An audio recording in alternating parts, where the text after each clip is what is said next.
The excess of revenue over its related expenses during an accounting year is profit. Means profit equal to revenue minus expenses.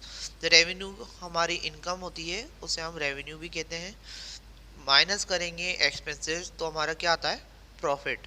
एक होता है gain, a non-recurring profit for events or transactions incidental to business such as sale of assets, appreciation in the value of and assets etcetera. Gain और profit में difference होता है. Profit जो होता है हमारा, जो रिक्यूरिंग प्रॉफिट में से जो हमारा इवेंट होते हैं, जैसे हमने कोई हमारे गुड्स को सेल्स किया तो उस पर जो हमें इनकम हुई तो वो तो होता है प्रॉफिट. और जो हमारे नॉन रिक्यूरिंग है, मतलब हमारे बिजनेस से रिलेटेड जो ट्रांजैक्शन नहीं है, जैसे कि मैंने कोई, मेरे पास फिक्स एसेट्स पुरानी पड़ी थी, अब वो क्या है, मैंने उसे सेल कर दी. अब सेल करने पर मुझे उसका, हम ये कहेंगे प्रॉफिट ना कहकर हम क्या कहेंगे, हमें गेन हुआ है, क्योंकि ये बिजनेस की एक्टिविटी का पार्ट नहीं है. ठीक है. नेक्स्ट है loss. The excess of expenses of a period over its related revenue is term as loss. अगर हमारे एक्सपेंसेस ज़्यादा हो गए रेवेन्यू से तो हमें क्या होगा, लॉस होगा.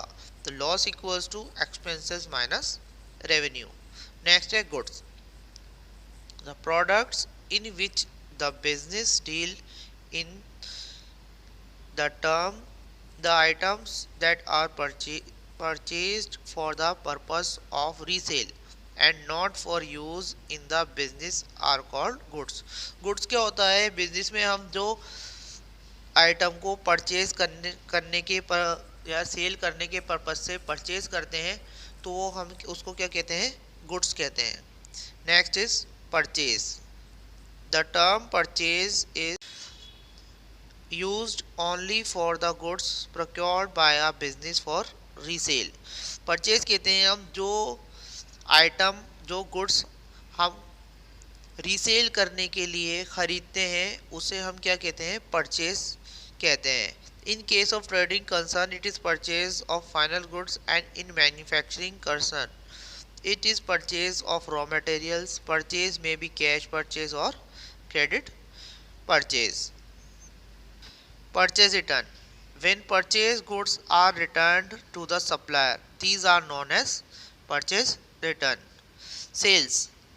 Sales are total revenue from goods sold or services provided to customers.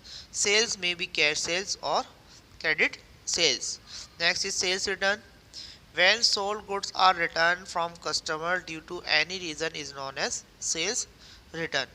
तो सेल्स रिटर्न का जो बैलेंस होता है वो क्रेडिट बैलेंस होता है. इसे हम आगे पढ़ेंगे कि सेल्स और सेल्स रिटर्न का बैलेंस कैसा होता है. डेबिट बैलेंस होता है, क्रेडिट बैलेंस होता है. तो जब हम जर्नल एंट्री करेंगे इसके बारे में और ध्यान से समझेंगे. Next is debtors. Debtors are persons and और other entities to whom business has sold goods and services on credit and amount has not received yet. These are assets of the business. Debtors होते हैं जिनको हम अपना जो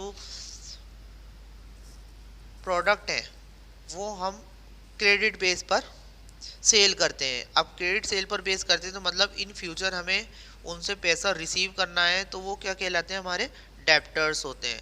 और ये हमारी क्या होती है, एसेट्स होती है. नेक्स्ट है creditors. If the business buys goods services on credit and amount still to be paid to the persons and or other entities, these are called creditors. Creditors क्या होते हैं, जिनसे सप्लायर्स होते हैं हमारे, जिनसे हम क्रेडिट बेस पर अपना जो गुड्स है वो परचेज करते हैं. तो इन फ्यूचर हमें उन्हें पेमेंट करना होगा.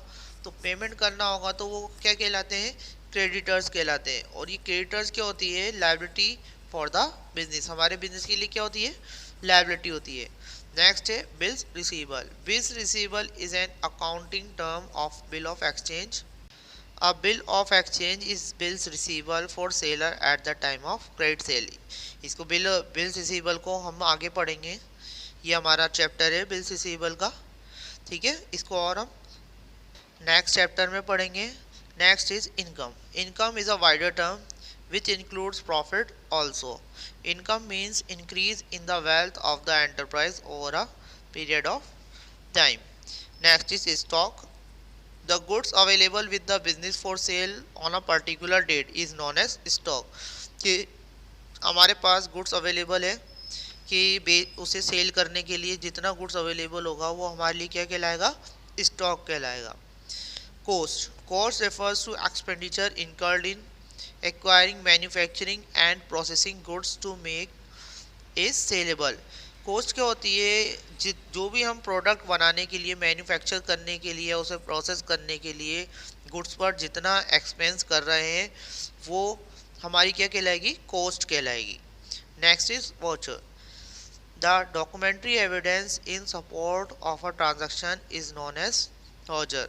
For example, if we buy goods for cash, we get cash memo. If we buy goods on credit, we get an invoice.